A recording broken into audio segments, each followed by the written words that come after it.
सभापति महोदय,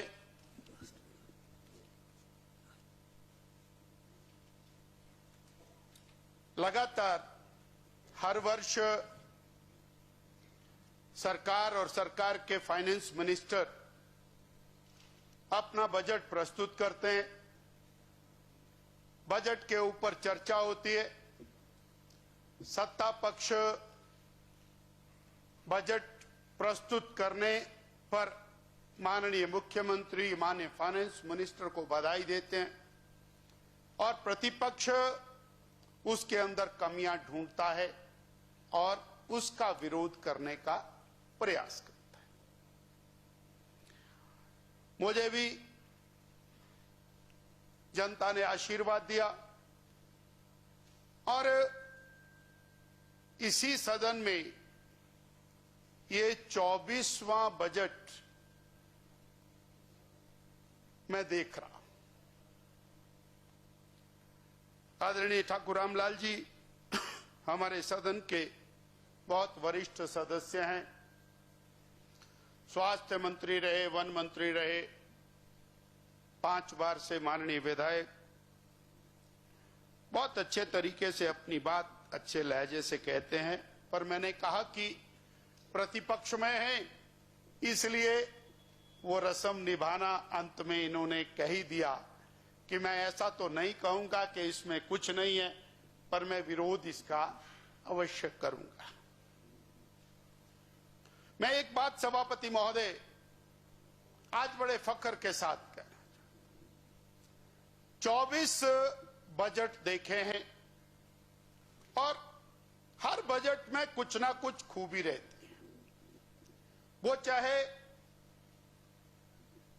माननीय प्रेम कुमार धूमल जी ने प्रस्तुत किया हो, वो माननीय वीरभद्र सिंह जी ने प्रस्तुत किया हो, और पिछले 5 वर्षों से माननीय जयराम ठाकुर जी ने प्रस्तुत किया।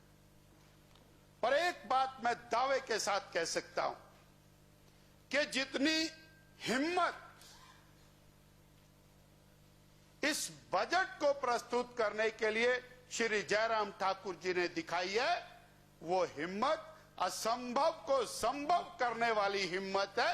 हम उनको बधाई देते हैं और भारतीय जनता पार्टी सरकार को इस बजट को प्रस्तुत करने के लिए और एज फाइनेंस मिनिस्टर माननीय मुख्यमंत्री जी को इस बजट के लिए बधाई देते हैं।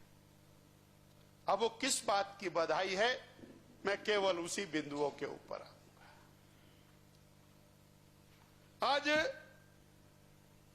मेरे सारे मान्य विधायक यहां मौजूद हैं।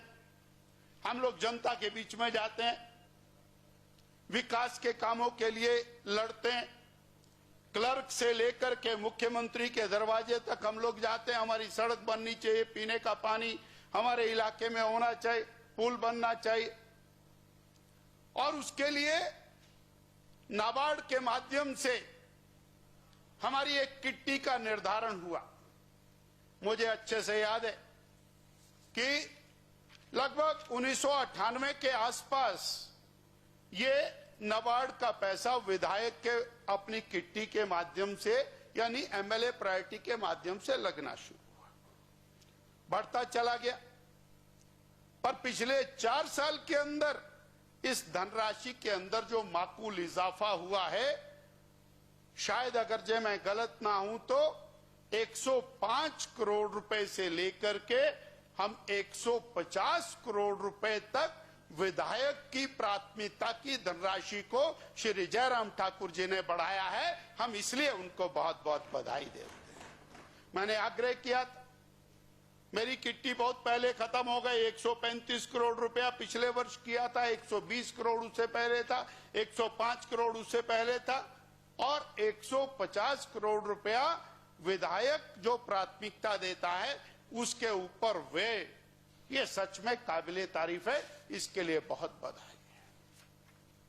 इसी तरह से विधायक निधि भी जब शुरू हुई तो शायद 15 लाख रुपए से विधायक निधि शुरू हुई थी, बढ़ती चली गई, बहुत अच्छा हुआ। 1.50 से 2 पिछले 4 साल, और 1.80 से 2 करोड़। ये हम कहीं जा रहे हैं 1 लाख रुपया सड़क के लिए देना, 2 लाख रुपया सामुदायिक भवन के लिए देना, सामुदायिक भवन में रिपेयर के लिए देना, महिला मंडल भवन के लिए देना, और उसके अंदर बहुत सारी चीजें हमारी सरकार ने, माननीय जयराम ठाकुर जी ने उसमें ऐड किए हैं। और एक और जो पिछली बार किया वो अभी कंटिन्यू है कि सेल्फ हेल्प ग्रुप है, रजिस्टर्ड सेल्फ हेल्प ग्रुप है, महिला मंडल है, उसको आप 50,000 रुपए तक का सहयोग उसके रिवॉल्विंग फंड के लिए, उसके विकास कार्यों के लिए और आप दे सकते हैं। तो विधायकों की ताकत को बढ़ाने के लिए जो कार्य माननीय जयराम जी ने किया उसके लिए हम उनको बधाई देते हैं। ऐच्छिक निधि और उसको बढ़ा करके 12 लाख करना, ये भी एक बहुत महत्व की बात। अब स्कूल में जाते हैं, कहीं पर जाते हैं, कार्यक्रम में जाते हैं, किसी को सहयोग के लिए चाहिए, बीमारी के लिए चाहिए, तो 5-10 हजार रुपया विधायक दे पाए, ये एक बहुत बड़ी बात है। माननीय सभापति महोदय, हमारे प्रदेश के अंदर सामाजिक कल्याण की दृष्टि से अनेक योजनाएं चल रही और सभी मुख्यमंत्रियों ने अपने अपने समय के अंदर इन योजनाओं को चलाया और जो जो आते चले गए उन्होंने बढ़ाने का भी प्रयास किया। किसी ने 20 रुपए की हिम्मत दिखाई, किसी ने 50 रुपए की हिम्मत दिखाई, किसी ने 100 रुपए की हिम्मत दिखाई, किसी ने 10,000 का इजाफा किया, किसी ने 20,000 संख्या का इजाफा किया।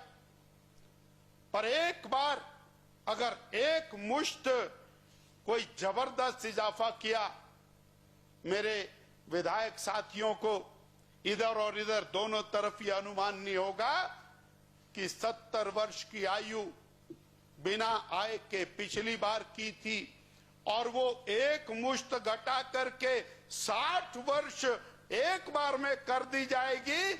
ये है जो हिम्मत जो दिखाई है, ये हिम्मत सच में असंभव को संभव करके दिखाने वाली बात है। कौन मान रहा है? चुनाव आएगा जाएगा ठाकुर साहब, कौन यहां सदन में आएगा कौन नहीं आएगा वो जनता निर्धारित करेगी। पर एक बात निश्चित है कि आज तक इतनी बड़ी हिम्मत कोई नहीं दिखा पाया।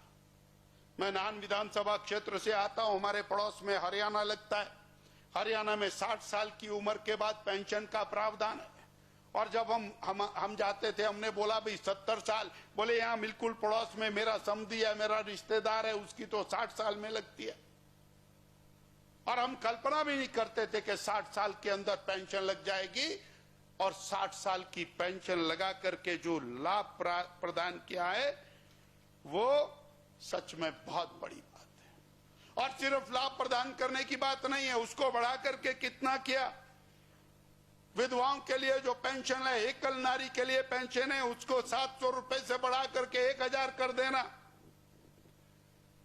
अपंगता दिव्यांगता की पेंशन 70 साल से ऊपर वालों को 1,100 रुपए से बढ़ा करके 1,500 रुपए पेंशन कर देना। 65 साल से 70 साल की बहनें जो और इस कैटेगरी के अंदर आती है उनको और 1,000 रुपए प्रति माह की पेंशन कर देना। और इतना नहीं, इस साल 40,000 पेंशन और ऐड कर देना। ये सच में काबिले तारीफ है। हमारे साथी कई बार कहते हैं इम्प्लीमेंट नहीं होगा, 70 साल वाला इम्प्लीमेंट हो गया, बाकी सारे इम्प्लीमेंट हो गए।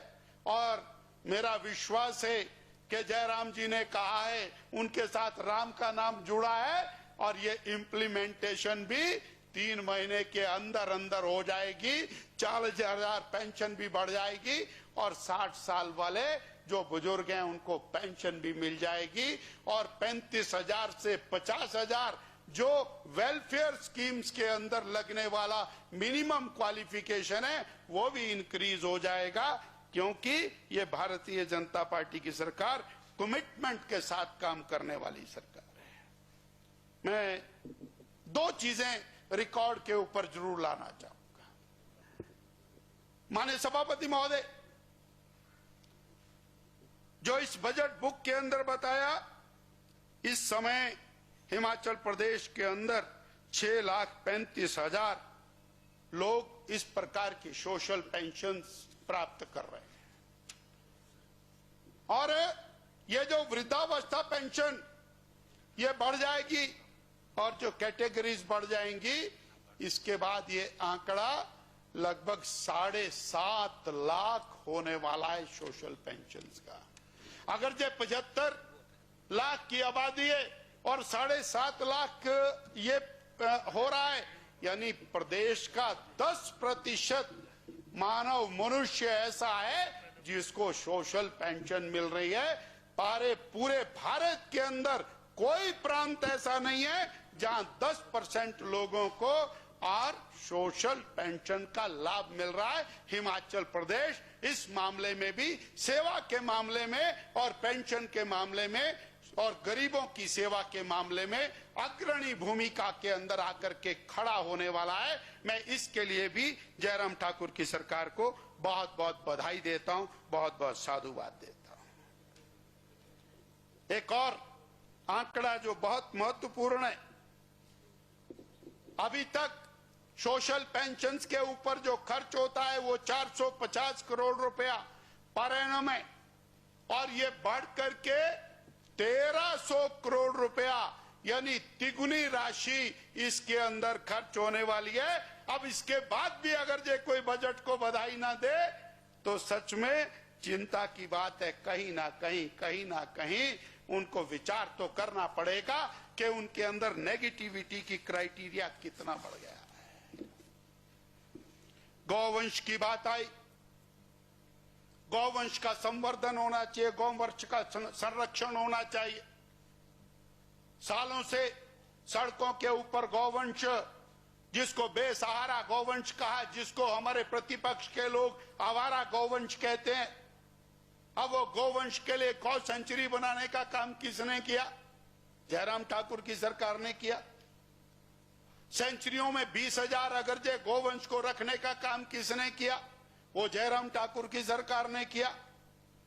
और एक गौवंश के ऊपर 500 रुपए प्रति मास का और सहयोग राशि देने का काम पहली बार अगर जो हिमाचल प्रदेश के अंदर किसी ने किया तो हमारी और भारतीय जनता पार्टी की जयराम ठाकुर की सरकार ने किया।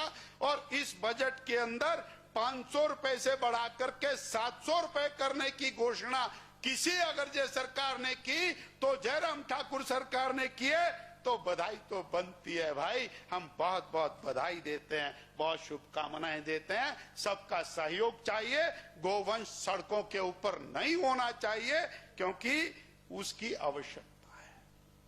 और अगर जे शराब पीने वाले को 1 रुपया और लग जाएगा तो बड़े मजे से यहाँ पर एक हमारे माननीय सदस्य ने पता क्या सुनाया, बोले रात को वो पीते समय थोड़ा छींटा दे करके बोलता है कि मैं गऊ के नाम की पी रहा हूं।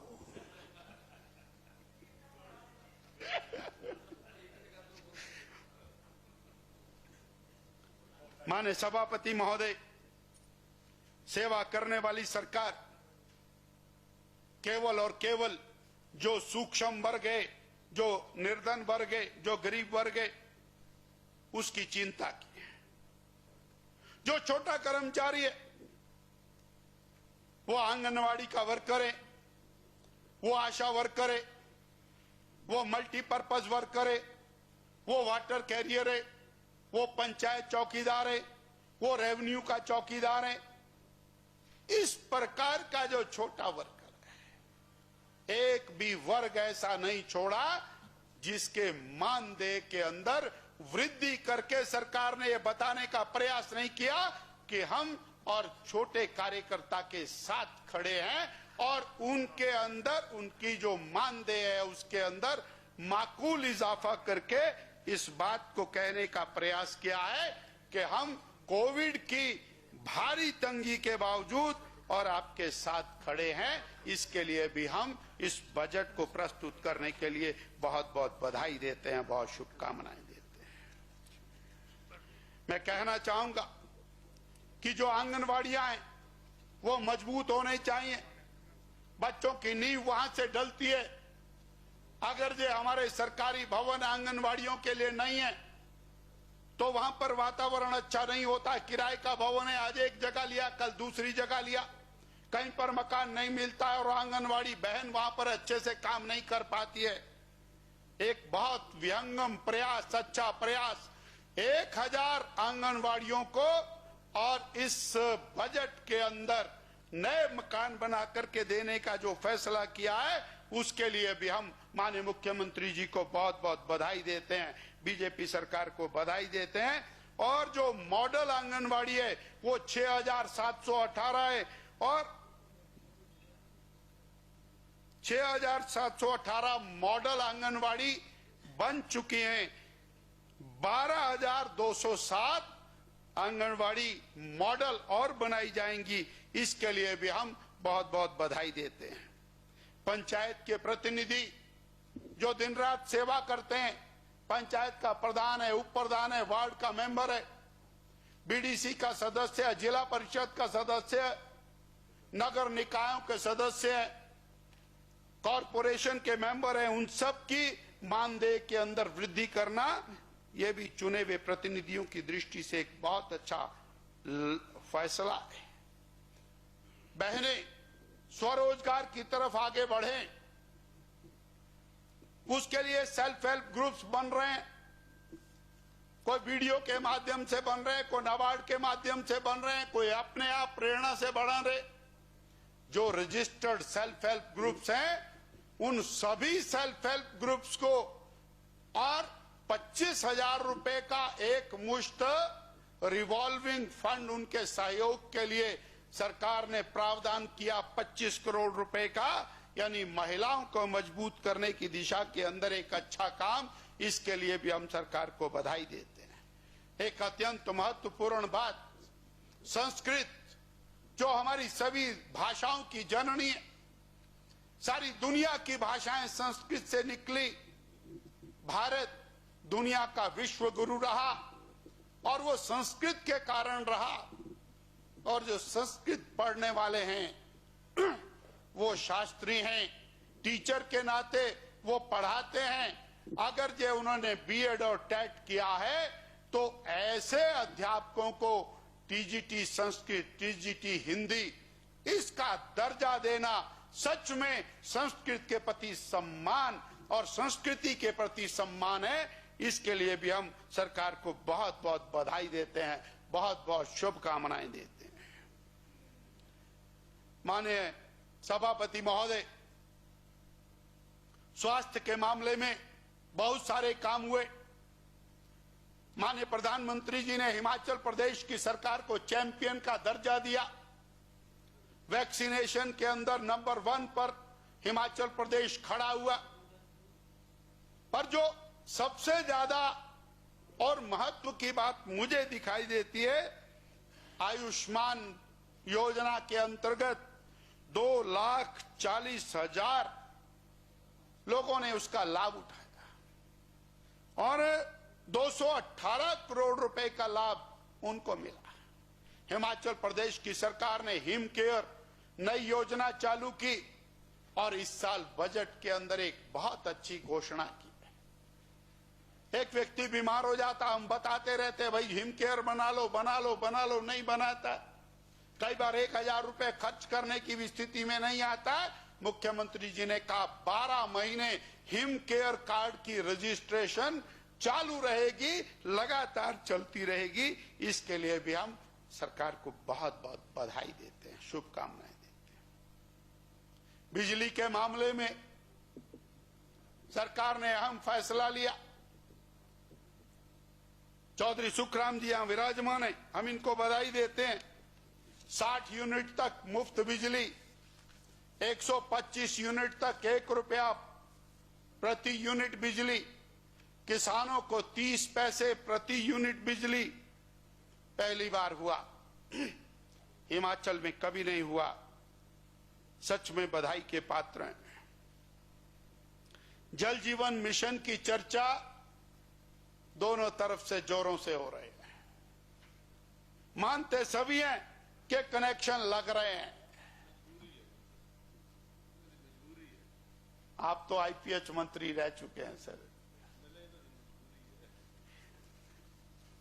8,35,000 घरों में कनेक्शन लगा देना कोई छोटी बात नहीं। 1,25,000 करोड़ रुपए की 5 नई योजनाएं, उनको पूरा करने का लक्ष्य रखना। सीवरेज की 4 बड़ी योजनाओं को पूरा करने का लक्ष्य रखना। 7 मल निकासी योजनाएं, उनके ऊपर कार्य तेज गति से करने की बात कहना, इसके लिए बधाई देते हैं। पर सभापति महोदय, माननीय मंत्री जी को जहां बधाई है, वहां पर मैं कहना चाहूंगा कि नाहन का जिक्र इसके अंदर आने की बहुत जरूरत थी। डिस्ट्रिक्ट हेडक्वार्टर है, 421 साल पुराना शहर है, वहां सीवरेज व्यवस्था नहीं है। और लगातार हम आपके साथ आग्रह पूर्वक कह रहे हैं, इस बजट के अंदर आपसे आग्रह है कि नाहन के सीवरेज सिस्टम की भी आप घोषणा करें। आपको बधाई है, छोटे छोटे टाउन आपने सीवरेज में कवर कर लिए। भाई, नाहन भी सिरमौर का कैपिटल है। हर्ष जी हमारे साथ हैं।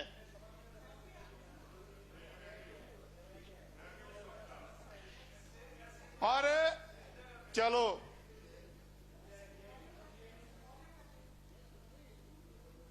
और मुझे विश्वास है माननीय जयराम जी और ठाकुर महेंद्र सिंह जी इसी बजट के अंदर उसका प्रावधान करेंगे, ऐसा मुझे विश्वास है। एक और बड़ी महत्वपूर्ण निर्णय, सड़कों का काम लगातार होता आया, आगे भी होगा, पहले भी हो रहा है, परंतु रिन्यूअल कोट करने का जो 5 साल का पीरियड था, उसको घटा करके 3 साल करना, ये बहुत बड़ा अहम फैसला है। बरसात आती, सर्दियों में भी, और बर्फ पड़ जाती है, रिन्यूअल कोट का टाइम नहीं हुआ, एक्सियन बोलता है मैं कैसे करूं, मेरे पास प्रावधान नहीं है। 5 साल से उसको 3 साल किया है, इसके लिए हम सरकार को बहुत बहुत बधाई देते हैं। बेरोजगार युवकों की बात बड़ी जोर से कही जाती है और उनके नाम पर राजनीति करना बहुत आसान है, और है भी सच बात। जो बेरोजगार है वो रोजगार ढूंढ रहा है, वो प्राइवेट सेक्टर में, सरकारी सेक्टर में, स्वरोजगार के अंदर रोजगार ढूंढ रहा है। पर उसके लिए स्वावलंबन योजना, मुख्यमंत्री जी की योजना बहुत कामयाब योजना निकली है। 457 करोड़ रुपए का प्रावधान करके और लगभग 3,000 युवाओं को सीधा सीधा रोजगार और इनडायरेक्ट लगभग 30,000 युवाओं को रोजगार मिला है। और इसके अंदर माकूल धन उपलब्ध है। युवाओं की दृष्टि से एक महत्वपूर्ण बात, माननीय सभापति महोदय, टूरिज्म सेक्टर हिमाचल प्रदेश में रोजगार का एक सबसे बड़ा साधन हो सकता है, ये सब कहते हैं। बरसों से सुनते आए, जब से मैं इस सदन में आया हूं तब से टूरिज्म की बात होती है और सबने प्रयास किया, परंतु एक सक्षम प्रयास हमको इस बजट के अंदर दिखाई देता है। लगभग 2,121 करोड़ रुपए का एशियन डेवलपमेंट बैंक का जो प्रोजेक्ट है, वो हिमाचल प्रदेश के लिए टूरिज्म डेवलपमेंट का एक बहुत बड़ा साधन बनने वाला है। हम इस प्रोजेक्ट के लिए वर्तमान सरकार को बहुत बधाई देते हैं। 1,000 करोड़ रुपए का पहला चरण और 1,060 करोड़ रुपए का दूसरा चरण, और सिरमौर के बहुत सारे हिस्से भाई साहब इसके अंदर शामिल है। नाहन टाउन भी इसमें शामिल है और हमारा चूड़धार का क्षेत्र भी इसमें शामिल है। हम चाहेंगे अति शीघ्र ये जो एडीबी है, इसके प्रोजेक्ट को इम्प्लीमेंटेशन की दिशा के अंदर आगे बढ़ाने की आवश्यकता है। इसके लिए सरकार को बहुत बहुत बधाई, और सभी माननीय विधायकों के क्षेत्र के अंदर ये विकास के नए आयाम स्थापित होंगे। माननीय सभापति महोदय, वाटर कंजर्वेशन पूरे देश की, दुनिया की आवश्यकता है। सभी लोग कहते हैं प्रावधान करने की बारी के अंदर कई बार दिक्कत होती है। वन विभाग ने 2 काम, बहुत सारे काम अच्छे किए, मैं केवल चिन्हित बातों की तरफ ध्यान आकर्षित कर रहा हूं। वाटर कंजर्वेशन के लिए 125 बॉडीज बनाने के लिए, वाटर बॉडीज बनाने के लिए 25 करोड़ रुपए का प्रावधान किया है। और हम चाहेंगे वाटर बॉडीज बनाने के लिए माकूल मात्रा में धन का प्रावधान करें, हर स्थान के ऊपर वाटर बॉडीज बनाएं, वाटर कंजर्वेशन होगा, फॉरेस्ट भी बढ़ेगा, पशुधन भी बढ़ेगा और जंगली जानवर को भी बहुत बड़ी राहत इससे मिलेगी। एक और नया फैसला जो इस सरकार ने इस बजट के अंदर किया है उसके लिए भी हम बधाई देते हैं। चीड़ का जंगल, और वो किसी भी प्रकार से हमको रोजगार नहीं दे पा रहा। मैंने तो यहीं पर माननीय सभापति जी अपना विषय रखा था कि चीड़ के जंगलों की स्थिति बहुत भयावह है। उसके अंदर से बिरोजा निकालते हैं, उसमें आग लग जाती है। एक साल आग लगती है, दूसरे साल वो पेड़ गिर जाता है, 3 साल के बाद फॉरेस्ट कॉर्पोरेशन सड़े हुए पेड़ को उठा लेती है। बस इतना ही काम होता है। 40 साल 50 साल में पेड़ बिरोजा निकालने लायक होता है और वो 3 साल के अंदर खत्म हो जाता है। बिरोजे वाले की भी मौज है और बाकी की मौज है, पर जंगल का सत्यानाश है।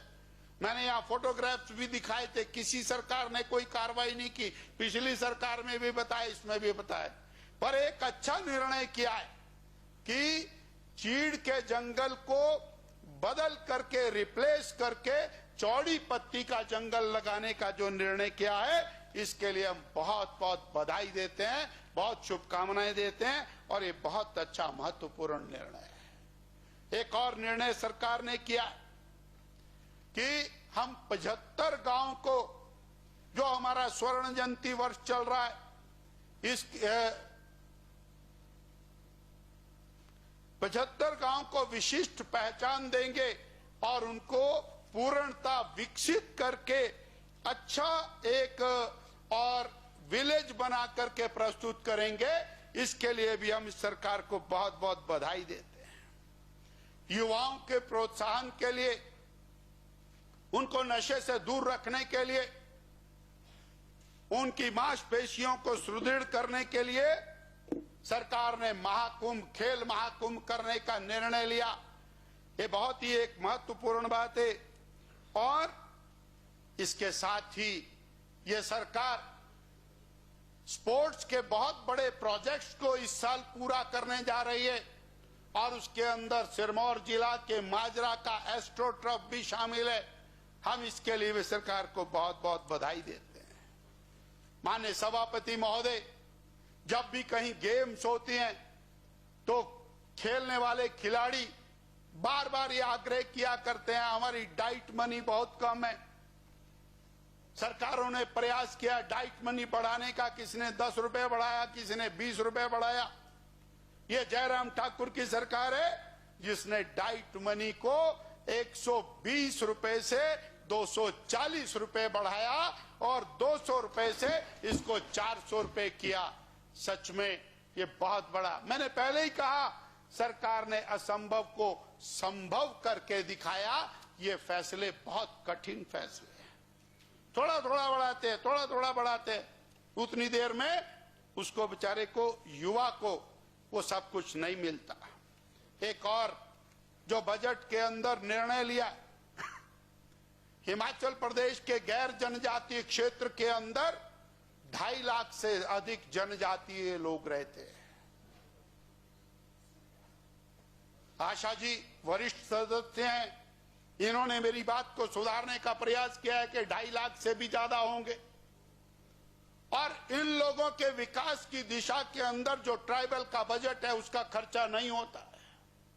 हमने देखा है हमारे यहाँ का जो ट्राइबल है वो दूर दराज में रहता है, खोड़ों में रहता है, उसके लिए सड़क पहुंचाना, बिजली पहुंचाना, पानी पहुंचाना उसकी दिक्कत रहती है।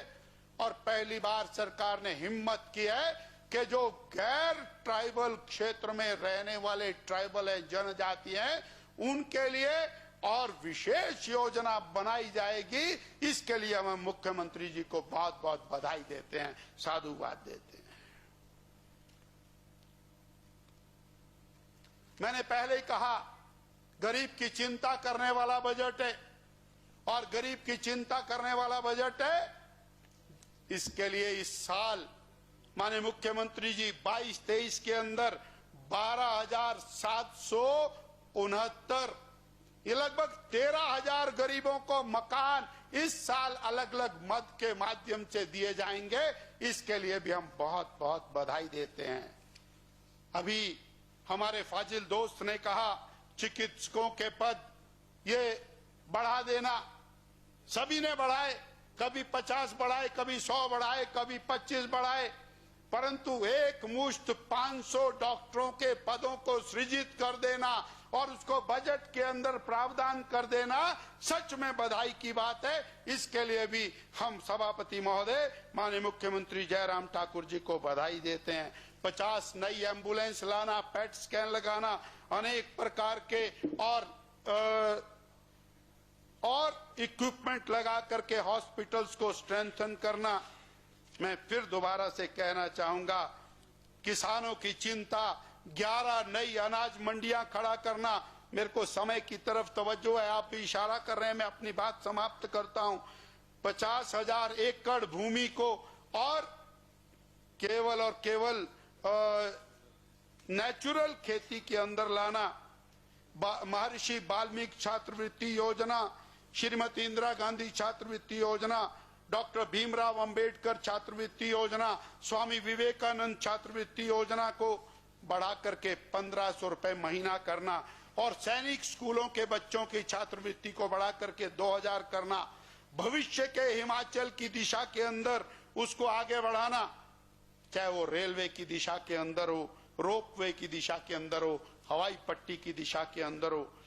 मैं कहना चाहूंगा कि ये बजट गरीब के विकास के लिए, गरीब की चिंता का बजट है और इसमें पूरी हिम्मत के साथ असंभव को संभव करके दिखाया है। सच में बधाई के पात्र। 7.5 लाख पेंशन भोगी, सामाजिक सुरक्षा पेंशन प्राप्त करने वाले 10% ऑफ टोटल पॉपुलेशन अगर कहीं पर होगा तो केवल और केवल हिमाचल प्रदेश में होगा। मैं जयराम ठाकुर जी को बहुत बहुत बधाई देता हूं, बहुत शुभकामनाएं देता हूं। 2-3 छोटे छोटे सुझाव माननीय मुख्यमंत्री जी के लिए दे करके अपनी बात को समाप्त करूंगा। आपने बहुत अच्छी योजनाएं शुरू की हैं और इन योजनाओं को और इसी वर्ष आपको आगे बढ़ाना है और आप प्रयासरत हैं, आप कटिबद्ध हैं। कुछ सरकार के महकमे, कुछ सरकार के अधिकारी कामों को लंबित करने की दिशा में प्रयासरत हैं, उनको थोड़ा सा और महत्व दे करके कार्य को आगे बढ़ाने की आवश्यकता है। टाउन प्लानिंग डिपार्टमेंट लगातार काम को रोकने का काम करता है, उसको भी पूरी तरह देखने की आवश्यकता है। हमारा फॉरेस्ट डिपार्टमेंट की परमिशंस वो जल्दी से आए, उसकी दिशा में भी हमको प्रयास करने की जरूरत है। जो हमारा नक्शे बनाने वाला विभाग है, जिसके अंदर हमारा और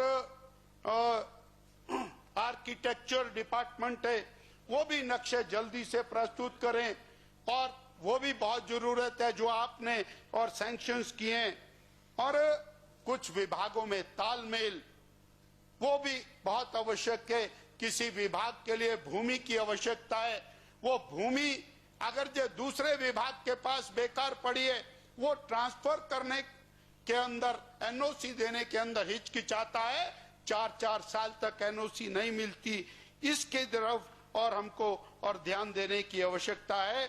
बहुत सारे उदाहरण इस दिशा में हैं। मैं व्यक्तिगत रूप से मिल करके माननीय मुख्यमंत्री जी को वो प्रस्तुत भी करूंगा।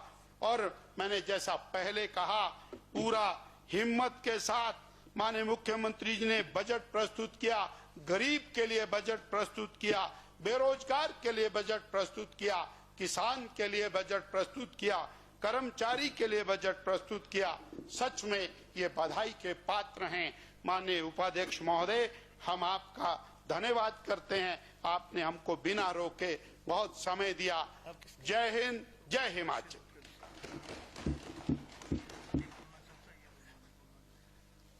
अब इस चर्चा में